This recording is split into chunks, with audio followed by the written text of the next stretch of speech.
Wow, it's like making money out of thin air. Not so fast there. Hey, I want to welcome you to today's podcast of Wisdom Smack. Mwah. Join me, your host, MichelleSpiva, the practical priestess of wisdom, as we get into, yes, thank you for the feedback, another edition of Mental Magic. This time, I'd like for you to join me on the flip as we talk about Mental Magic, the money edition. I'll see you then.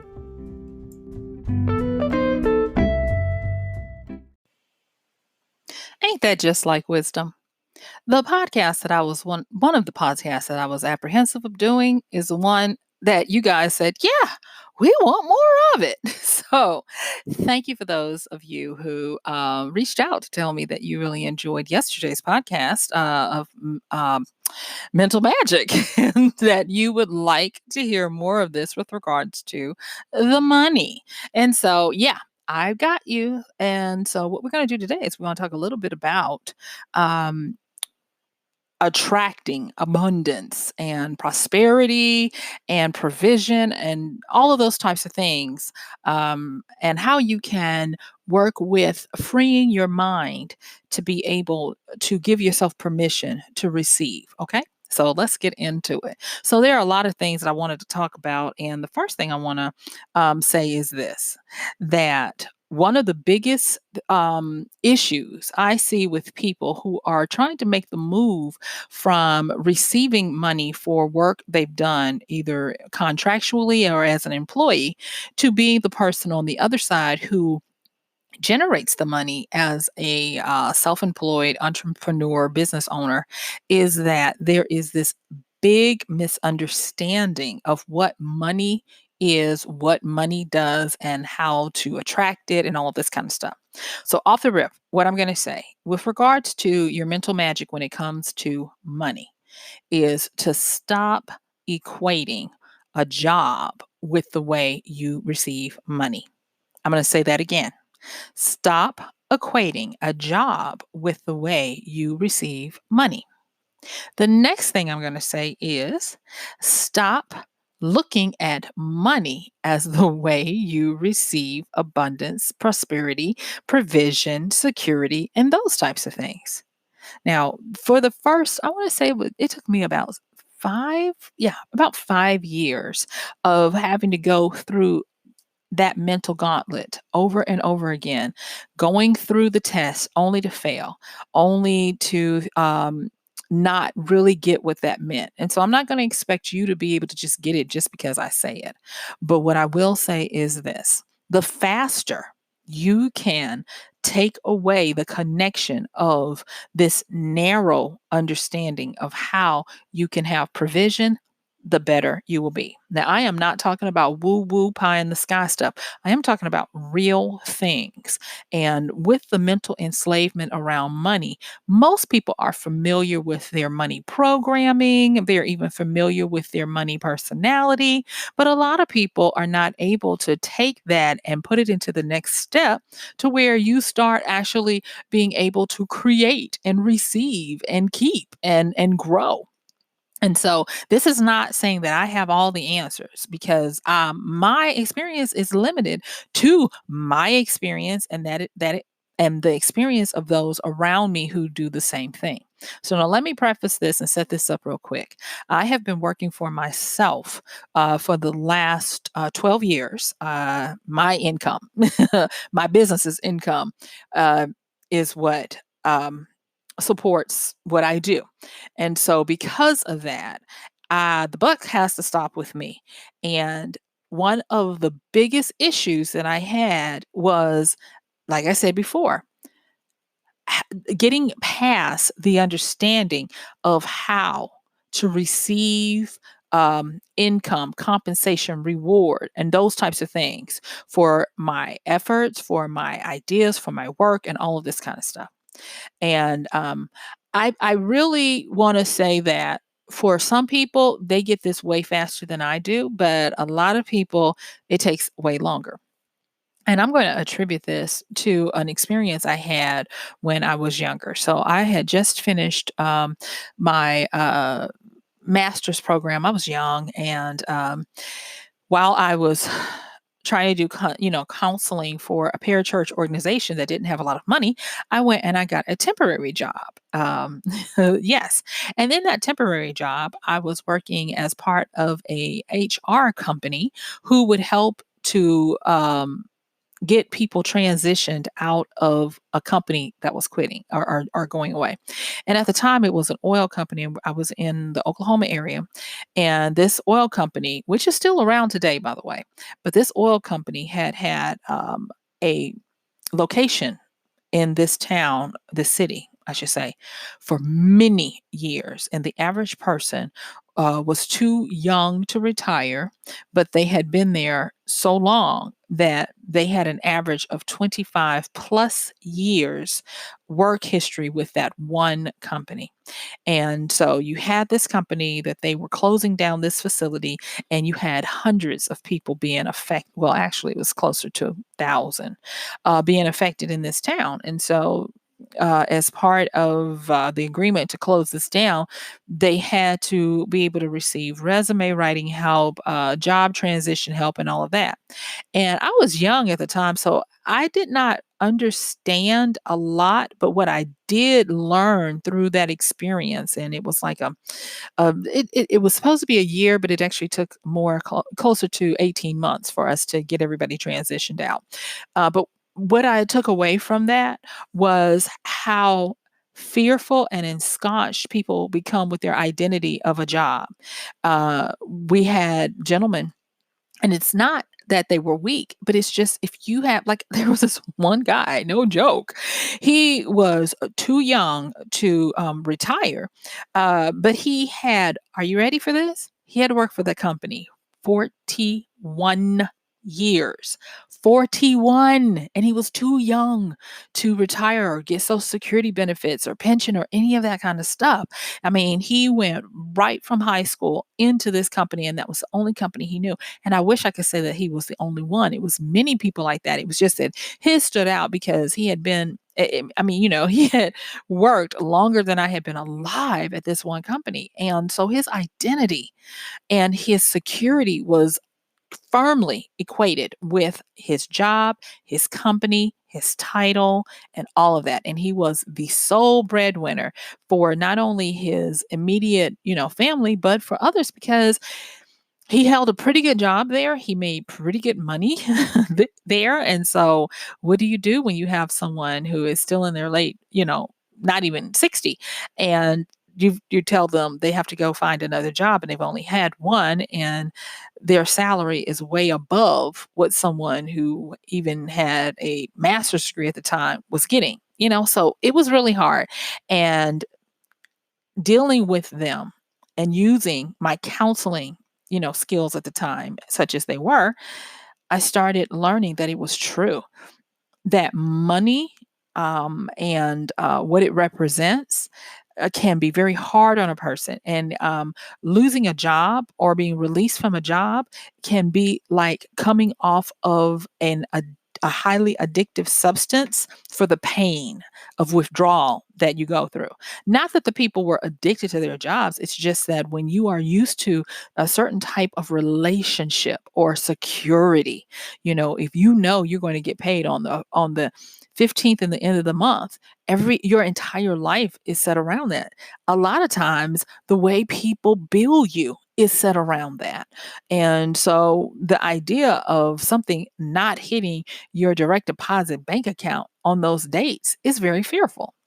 And so I'm not trying to scare you, but I am just trying to tell you that I feel you. I understand a little bit because I have helped people that were there. I've been there, and I wish I could tell you, oh, it's going to be so easy. But there is a learning curve. There is a obstacle course. There is a mental freedom that you need, that you must go through if you're going to continue to survive. And let me just give a shout out to the person who reached out to me. This person was kind of in this situation and has said that their job search is getting close to a year now, and that they're starting to get a little bit, about it. And they wanted to have me address some ways to do mental magic to help them with their money situation. And so I want to do as best I can with the time I have. So, what I'm going to say is this, okay?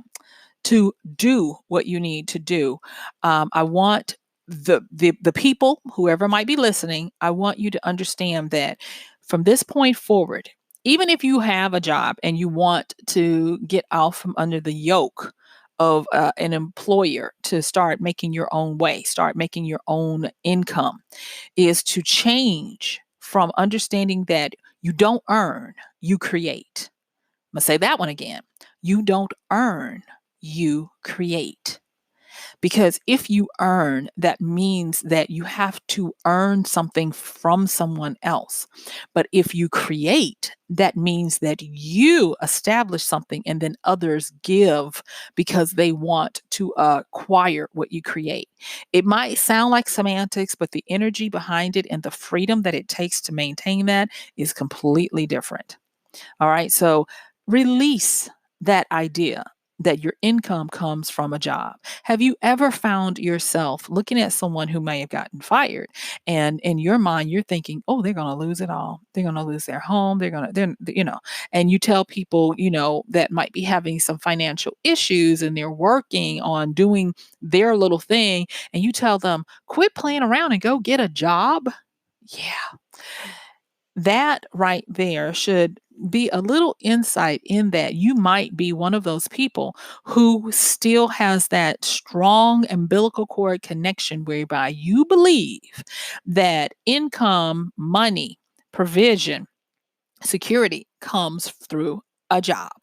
Okay. And I know this might be hard for a lot of people because the idea of having to generate your own income from your efforts and what you do can be quite daunting for some people. And I think about Rich Dad Poor Dad and the quadrant of how he broke that down many years ago. And if you haven't read that book, please read it. I'm going to put the links in the description so that you can make sure you get it. Okay. But what I want to say about that is when he talked about the different types of people at the time, that was fine to say it that way. But now I'm just going to tell you now employees are becoming as rare as unicorns out there. And whether you feel like you are a great employee or not, you're going to have to move over to the other sides of the quadrant. So let me tell you what the quadrant is real quick. There are four parts to it, and you have on the left side of it. Just imagine a square that has an X.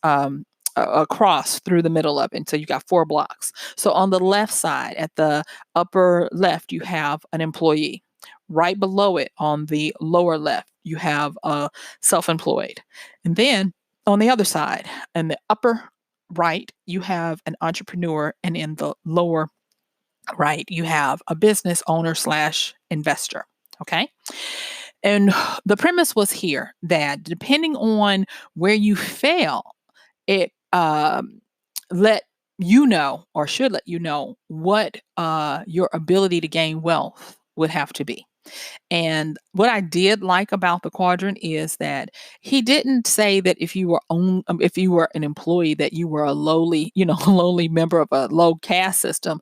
No, he just said that what you could do is that you could start to become an investor or an entrepreneur, or, a side hustle or whatever. And likewise for the self-employed and those types of things. And what I want to say in today's society, that now what people are realizing is that they are being forced into becoming self-employed. And that's where you get the gig economy. That's where you get the Uber and Lyft drivers and the Postmate delivery people and the pizza delivery and the people who run errands for folk and all of these app-driven economies that are out there. And think about it in this particular scenario. If you are trying to generate income and working for yourself, those two that I've just talked about, employee and self-employed, they still exchange time for money. But if you are on the right side where you're either an entrepreneur, slash business owner or an investor at the bottom, those exchange creativity and problem solving and time or where you turn money into working for you as the money becomes the employee um, on that side. And so you no longer exchange time for money. You can actually have great leverage on that side. And, as I'm talking, I'm like, there's so much that I want to tell you guys, and I'm just looking at the clock and it's just going down. So, for that person, I'm going to try to do what I can with the limited time I have to explain to you and then give you some tangible things to move on. And hey, if you guys want me to do another one, I will.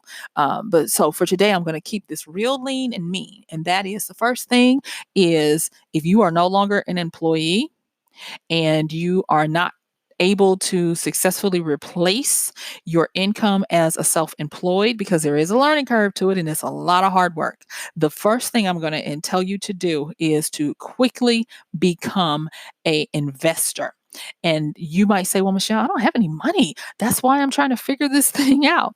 Well, I'm going to tell you there are two quick little apps, and I don't get any sponsorship for them at this time. Wink, wink. If y'all want to call me, you can.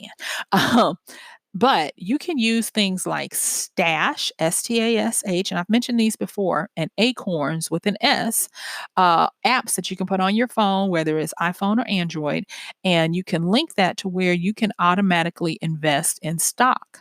And Stash actually even has a private IRA fund so that you can continue to contribute toward a retirement fund or various different things. Now, this is not a commercial for them, so I'm not going to give any of my precious time. I'm just going to say check them out. That's one of the quickest and easiest ways to start becoming an investor and start to turn your money into your employee. And you can start for as little as $5. Yes, indeed. And even with Acorns, you put in like $5 and then you just tell it to take the change on everything you use your debit card for.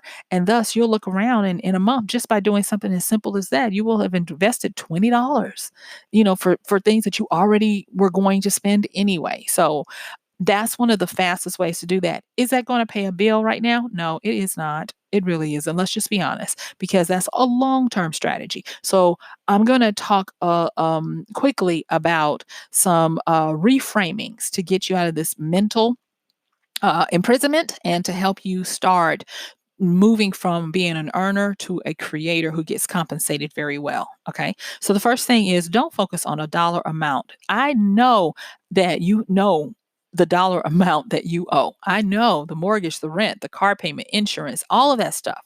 But do not focus on those dollar amounts. You have to, if you're going to move out of this earner mentality, out of this paycheck mentality, you're going to have to start making your income project managed, meaning that you focus on a specific reason for what you're doing.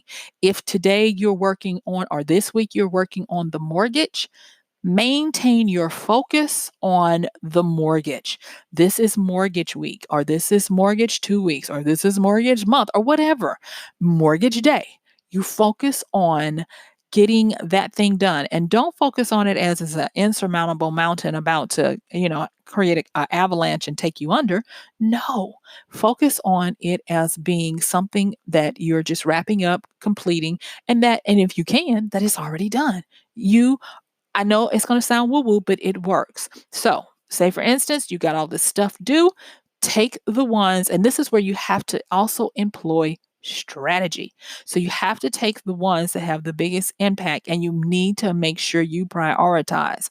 Another issue that I didn't realize until I had opportunity to serve these people who were losing their jobs was that a lot of times when people have income that's from an employee kind of thing, they don't realize that they don't have a money management strategy.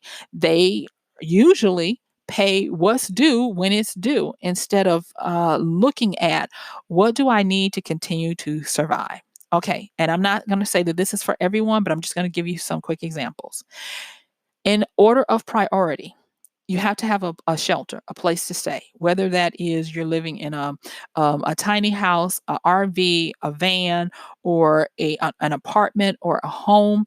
You have to make sure that that is top priority because without a house, there is no electric or gas bill.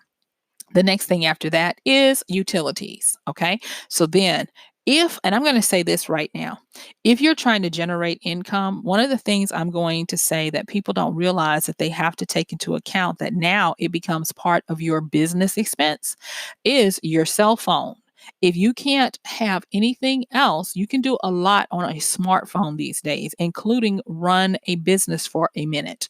And you can also have that cell phone where you can take incoming calls, communicate with people. So that is going to be one of the top priorities as well, outside of utilities. Okay, so you've got your mortgage, you've got your phone, utilities, and food. All right, all this other stuff, you could possibly say, look, I'm going to have to put you guys on hold. Sorry, got to let it go. The next thing is instead of network, you need to leverage. And a lot of people are out there trying to network so that they can find out who's hiring. Yes, you want to still continue to do that because I understand it's hard breaking away from being an employee or a self-employed. But in addition to that, you might network for a little bit, but in addition to that, start figuring out what people need to get solved. Entrepreneurs, we solve problems. And the way we solve them is we become very savvy at observing and understanding and seeing gaps and what things are being missed. And we solve them in a way that makes it easy for people. It takes away their learning curve, their hassle, and we provide them with simplistic convenience. So if nothing else, start there. Simplistic convenience. Okay. And then the next thing is be open to all the ways that you can receive. Sometimes you will find when you are outside in these streets that you can barter for different services, especially if you have something of value. There have been times where I was able to barter my experience as a self published author with someone who did technical stuff to help me with some coding.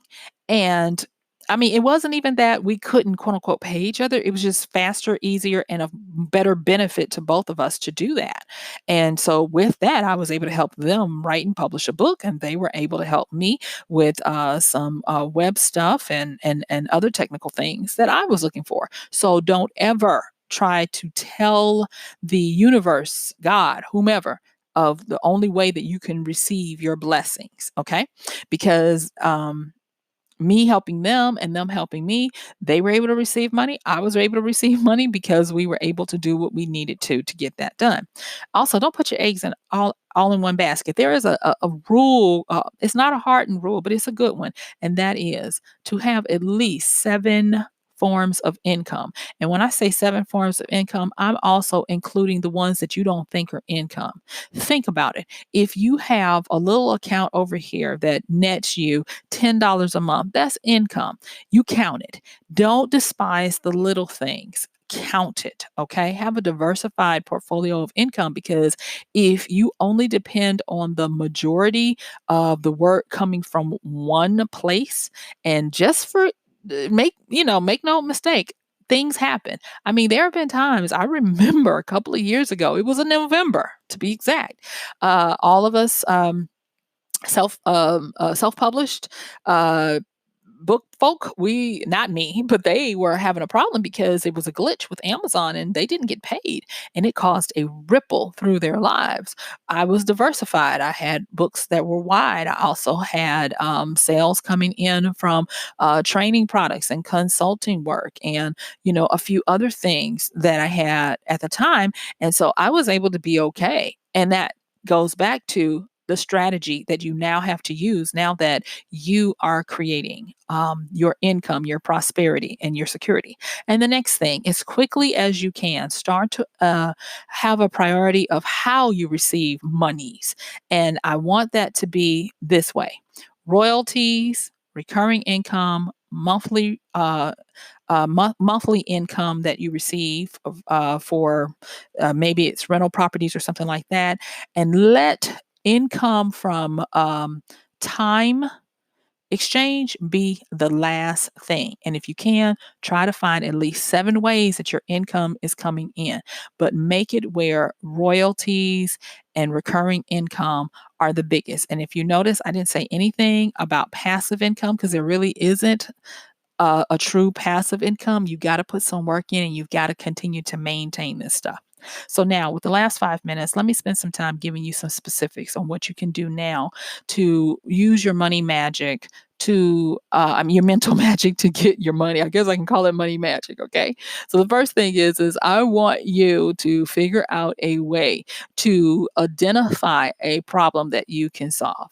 One of the quickest ways you can do that is to go on places like YouTube and go into their trending. Now, a lot of the trending is going to be by established brands and personalities. But what I want you to do is I want you to quickly go through. You don't have to watch all of them, all of the videos, but read with comprehension. Read between the lines. And if that means that you are reading and you're starting to see that people are really getting into something that you could be a part of, then do it. Case in point, I'll give you this one. Um, Trending recently has had the majority of it. It used to be uh, influencers and music brands, but now trending is moving towards most of it being about makers and uh oh dear, makers and artistry. And when I say makers, I'm talking about people who produce something, who do something. They work with their hands, artisans or whatever. And yes, you still have music, but it's not as big as it used to be. And it's simply because we have trends and timing.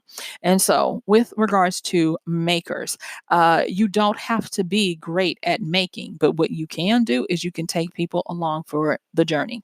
I have been able to work with some people to get them to showcase their journey of learning a hobby and putting it up on YouTube and using the right keywords so that they can attract people who are interested in cheering them along, setting up things like a Patreon account, a donate to this channel account, for more supplies. And I mentioned this in passing actually to someone a few months ago, and they let me know that they started doing the thing that we talked about. And they just let me know. They said, do you realize I am now up to receiving? And they told me, I was shocked. They are now receiving like $600 a month from YouTube. And because they got the lesson and they're not trying to make YouTube replace everything, they're like, okay, that $600 is earmarked for mortgage. And so when you take $600 away from what you have to do to get the rest of your mortgage, it makes it more accessible and more realistic. And you might be asking, what is the gap? What is the problem they solved? Well, the problem they solved is that they're showing people possible pitfalls that they can avoid if they want to do something similar. But it's also where people they're solving the gap of loneliness, where you have a person who's just like you, who's not trying to be perfect, who's not trying to be an expert, who is willing to show their foibles and their normality so that people are engaged with them because they feel like they are like them. Another quick one, as I am closing this down, is what I want you to do is also, if you can consider looking at increasing your ability to write. One of the fastest ways people are finding that they can get income is by writing good content, whether it be nonfiction or fiction. And with that being said, be on the lookout because I'm actually going to put together a program for you guys to go through if you're interested in it, where I teach you how to do that kind of creativeness to get income. Now, it's going to be focused on teaching you guys how to write fiction. But if you learn how to write fiction, then you're going to be able to write creative nonfiction. You're going to be able to write engaging articles and content that people are willing to pay for every day, all day. And so, as this is coming to a close, I want you to challenge yourself to find one one idea, one problem that you can readily solve, and start changing the fact that you don't earn, you create. Release that idea and pick one thing that you want to tackle, a specific thing that you want to receive income or a way for it to be paid, satisfied, or whatever, and go from there. And now I've said that. My time is up. I sure do thank you guys for yours. You have been great. Continue to send in the feedback. And if you're asking how to reach me, check the show notes where you will see all of that information in it. And yeah, thank you guys for continuing to support us using the Amazon link at michellespiva.com/AMZ. And I'm going to put the book link down for Rich Dad, Poor Dad if you don't already have it. So until then, this has been Michelle Spiva with another podcast of Wisdom Smack. Mwah. Love you to pieces. And you know it, I'm going to see you tomorrow. Bye.